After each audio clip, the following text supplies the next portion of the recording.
There was a lot going on yesterday, like a ton. There were people running around. There were people outside. There was food deliveries coming in. We had more food in here yesterday. We could have fed like a standing army yesterday.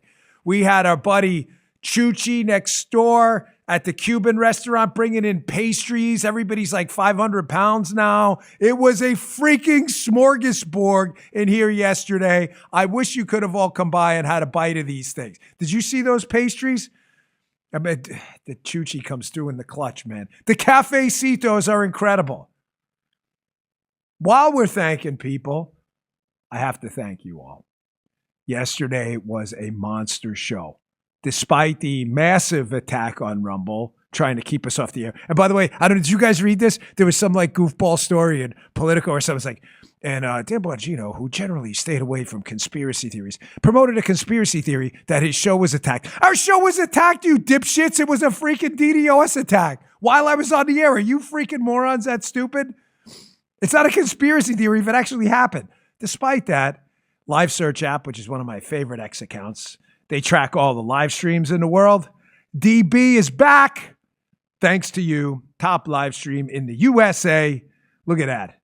Numero uno, 226,000 live streamers tuning in yesterday. You guys are the absolute best. Love you guys, man. I really appreciate it. And, I said yesterday I had a lot of people to thank. I forgot a lot of people. I wanted to, when I was out there for the past year, cleaning up the bureau, locking up bad guys and doing what we got done, a lot of which you're going to hear about going forward too. Not necessarily here, but the news and stuff, not all done yet. I want to thank a couple more people. I had a friend I had hired from the Secret Service, Fred, I'll leave his last name out. I brought over, he was acting as my chief of staff after Jimmy, and it was amazing. So thank you guys. Am I talking too low again? Okay, sorry guys. I know the sound. I know we're working on it. Which the studio, I've been out of action for a while. They're not used to it. Haley doesn't yell like I do. So we have to work on compression and everything so I don't blow your eardrums out. So I want to thank all those guys that helped me out. And also, Ben Shapiro was really good to me when we were gone. So I appreciate that, Ben. And I appreciate also the security detail that kept me alive the whole time. You guys were absolutely amazing. And if you know with the shirt. So thank you guys. Everyone who kept us safe and sound in the security detail. You guys are great. So yesterday we went through the past year of what we did, what we didn't do. Again, I promised you it's not going to be like 3 years of here's the CV, but a lot of stuff we did were news stories that candidly I would be covering if I had done the job in the Bureau or not. They're important stories that we were a part of, some good, some bad, some indifferent, some just newsworthy. So there's a lot of things I wanted to talk about, but this is going to be an issue going forward. And again, I'm going to try to remove myself from the story now that I'm back in the political opinion commentary space. Left has been engaged in this battle forever. And we saw it during my time over the past year, and you saw it in the news cycle. Check out this PBS story. I think we all saw this one. This was obviously an FBI investigation, FBI led. Federal judge sets back Justice Department's effort to seek new indictment against Comey. Ladies and gentlemen, not much you can do there. You can only do the investigation and present through the process the information. If it gets stopped by a separate branch of government, it's a long, slow slog. That's why yesterday I was so, I think it's fair to say, angry and upset, bottled up for the last year about the doomerism who think like every problem is going to be solved overnight. It isn't. A lot of them are. And accountability is primary. It's the tip of the spear. But a sense of realism has to be too. Because stuff that's done fast on the judicial side is most likely done wrong. You saw it again in this New York Times article with the Letitia James case. You got to remember, none of this stuff mattered for Donald Trump. Donald Trump was ruthlessly targeted by a weaponized justice system, and nobody gave a shit about the evidence. Matter of fact, there was that case up in New York where it's funny, he was accused basically of a scheme to defraud banks and elect for all this other crap where they bottled it into some crap case. And then the banks got on the stand, and the banks I mean, tragically, but almost tragically, comically, be like, we're not victims here. We'd like to do more business with the guy. And they're like, no, you're a victim. No, I'm not a victim. You're a victim. But I said I'm not a victim. We don't give a shit what you said. Hey, I'm under oath. I'm not a victim. Don't worry about the oath. We just said don't worry about the oath. You're not a victim. Doesn't this oath thing matter anymore? You see how there's two separate justice systems? Having seen a lot of this now from the other side, I said to you in my last show, what was it called? See you on the other side? Well, now I'm back on the other side. Ladies and gentlemen, it's a real problem, but it is fixable. I'm not a doomer. I'm not a black pillar. I believe in this country. We've been through a whole lot. I say it all the time. A Revolutionary War, a Civil War, the hippies, Vietnam. We've been through 9/11. We have been through a lot, and we are still the Lion King. That's it. We're sitting up there at the top of the mountain. With little, what's his name? Little Simba or something? We're sitting up there at the top of the mountain with little Simba. That's the United States of America. We kick ass and we take names. Sorry, I just like looking at the chat during the show. That is us. That is always us. So I don't want anyone to get into this kind of doomer black pill stuff. I promise the president and his administration know what they're doing. But these are real problems. We cannot have two separate justice. People ask me a lot. They say to me, they go, Dan, was it everything you expected? And I said, well, nothing's everything you expect, right? I think the only way I can sum this up is, a lot of you are parents, right? In the chat, I assume 91,000, 13 minutes in, 91,000. Yes. I had to refresh my phone there. Nice. Jump from 40 to 91. A lot of you are parents, right? If I asked you, hey, is parenting everything you expected? You can read Jim, am I right? You can read 1,000 books. Jim's always sitting there off to the right, watching, observing, judging every time, always judging. I just want you to know that. He's also thinking about smoked meats as we go. You can read every parenting book in the world. Come on, be honest. It's never what you expect. You are always going to get a couple curveballs thrown your way. Working for this president, even though I had known him pretty well, I don't want to exaggerate. I mean, not like we were coffee buddies, but we knew each other pretty well. This guy is just... Are you guys comic book fans? Like when I was a kid, I used to read the Marvel comics. Like Juggernaut? Juggernaut can't be stopped. Like he gets moving and no one can stop him. Like I think him and the Hulk fought or whatever. That's the president. He's the Juggernaut. He may not have the helmet. Juggernaut had this weird look at helmet and stuff. He may not have the helmet. He's got the hair, but no helmet. Like that's the president. He is not going to be stopped. He is the Marvel comic Juggernaut. He doesn't want to hear your bullshit. Here's his favorite question. Is very simple. His favorite question with a question mark at the end is why. I'm not sure we can do that. I'm not talking about like unconstitutional stuff. I'm talking about like why can't we save $500 million out of the FBI? I'm not telling you it was a specific conversation, but as an example, why not? Well, budget's a little. Well, why not? Well, make it work. Find it. Like he doesn't want to hear bullshit ever. And I love watching these media jerkwads who don't know this guy from Adam, have never met him. They called him once on the phone, talk about, my sources inside. You got no sources inside. You don't got shit. What the hell was that? Somebody just like sniper get us or something like that? You don't know squat.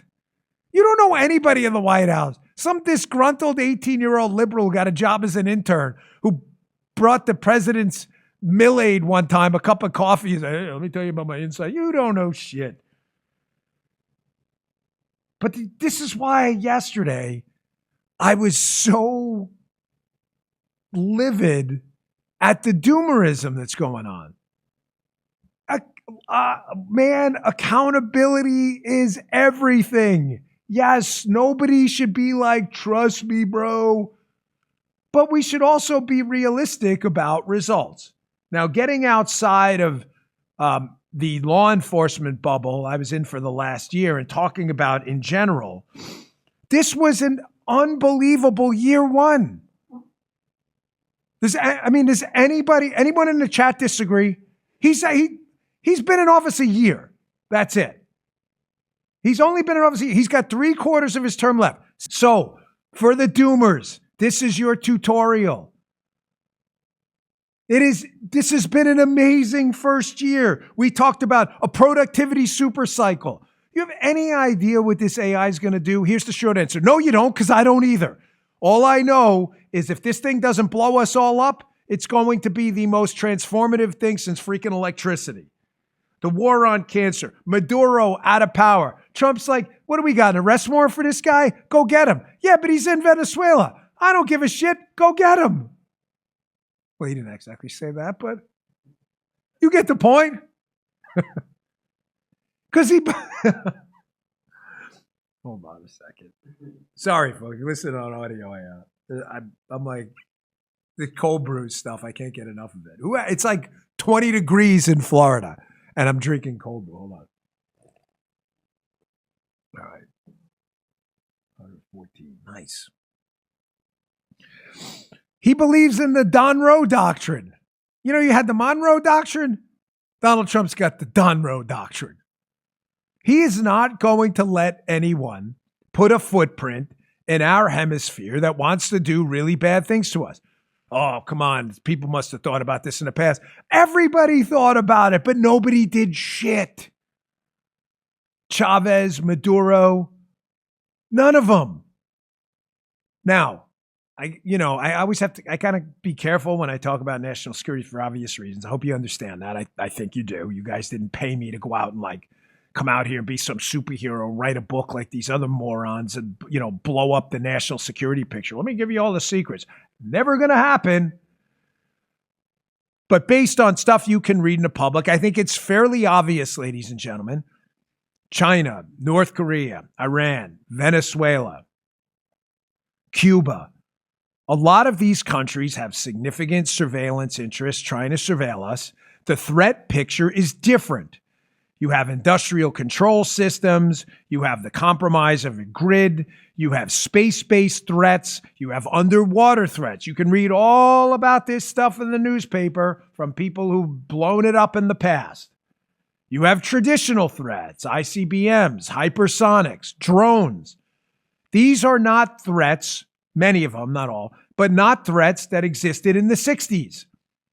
And they definitely didn't exist in the 1800s. Donald Trump sees these threats every morning. This is a little inside baseball. We talked about it yesterday with the president himself. But everybody knows the president every morning gets his daily brief, the PDB, the president's daily brief. The principals and deputies around the government get roughly the same brief. Pretty much, most of it's pretty much the same. Sometimes he gets very specific stuff for him. He's read in on everything. This is why I was saying about the media. Listen, I am an avid, firm, hardcore believer in the First Amendment freedom of the press, period. That's a full stop-a-roo. But that doesn't mean you know anything. It just doesn't. I'll read these articles now after the experience I just had with these like national security reporters and all these other, dipshits out there. And you got to laugh because you're reading the real information on the inside. And it's like reporters saying zebras have no stripes. Like, of course they have stripes. Have you ever seen a zebra? They have no idea. I'm telling you, folks, whatever you think of the mainstream media, folks, whatever you think about them, the liberal hacks and goons in the media, it's 10 times worse. I'm not kidding. This is not like some clicky baity thing. I don't need it. I got no time for it. I'm just telling you now, having seen it, it is 1,000 times worse. You will read stuff in the newspaper that is so categorically wrong and ridiculous. You're like, they got that from like a janitor in the basement of the White House. Here's a guy who does know the threat. And I got to tell you, it was an honor to work with him. He's been a friend a long time, but working with him was different. Whether it was Golden Dome or other projects or working with his people. You all know our Secretary of War, Secretary Hegseth, an amazing guy, a patriot. But he understands, like President Trump, that we cannot allow things in our hemisphere that we would have maybe 50, 60 years ago, because the threats are imminent, they're acute, they're persistent, and they're here now if we don't get rid of them. What Secretary Hegseth also understands is that the days of the United States government having a monopoly over technology are over. We are going to have to work with private sector companies, drone threats, cyber threats, all of it. Folks, there's no way around it. You've got companies out there we may not like, but they've got trillion-dollar budgets. If they have assets that can keep us alive and prevent New York and D.C. from going boom, we have no choice. We don't. Sorry, I'm not trying to do. You know how people do that? They call him Pete to look like like I know him. Pete. I'm sorry. I'm not trying to do that. I hate that shit. It drives me crazy. My buddy Johnny. It's Director Ratcliffe. So I hate that. I can't stand it. It drives me freaking bananas. I'm trying. But let me tell you about my experience with Secretary Hegseth. He, like Cash and others, who came into an agency from the outside. Cash had some government experience, but was not an FBI agent before. It filtered down from the president. This is the best kind of inside baseball I can give you. The most important question in the world, everyone was instructed to ask and follow through. Why? He's another one. Well, we don't work with that company. Why? Well, we can't. Why? Is it a rule? No, it's not. We just haven't. Well, he totally threw out and scrapped a lot of this stuff they had done in the past and said, why? Why are we doing that? Why do we have this footprint there and not that footprint there? And I'm going to tell you something. I have the utmost respect. Listen to me. This is really important. Utmost respect for our warfighters. You know that. If you've been listening to this show, my greatest regret in my lifetime is not going in the military. It really was. Staff Sergeant Williams, my recruiter for Marine Corps, the NYPD called with the cadet program. I wanted to go in later, and the golden handcuffs. No excuse. It kills me to this day. There's nothing like warfighters. Nothing. There's no experience like it. You either did it or you didn't. End the story. But $1,000. There's no way. But man, some of the people in the administrative bureaucracy at the top of the Pentagon had to go. They had to go, folks. We had a lot of this DEI stuff we found in the FBI was just infecting the Pentagon too. And I'm sure when the secretary's time is up and he's able to talk more, he's going to tell you that too. All these leaks that came out of the Pentagon, Pete irons his jacket before he goes on me. Who the hell who gives a shit? Do you remember that? Like, that's a story? Like, they would never in 1,000 lifetimes write that story about anyone appointed by a liberal president, ever. It was just meant to try to discredit him, and I promise you it's not working. Let me just give you a little tutorial, too, for the media and these people, why we're going through. By the way, just to keep everybody grounded, we're talking about the POTUS W's. It's been an amazing year. Amazing. But here's a little tutorial for the press. If you think you're going to get a Trump cabinet member fired by writing negative bullshit stories with zero substance at all, let me just tell you right now, having lived it with absolute certainty, the best job protection in the world is liberal media zeros. What are you laughing at? I haven't even said it yet, Jim. Liberal media zeros writing an article demanding Jim Verdi be fired as the secretary of Dan Bongino show. I'm not kidding. If you want to ensure secretary of the Dan Bongino show works the entire 4 years, write an article. The calls grow for Secretary Verdi to be fired.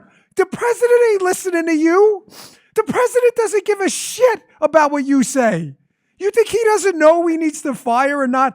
Here's how many shits the president gives about what number is that, Jim? 0. That's a freaking 0. He does not give a shit about what you say. Do you hear me?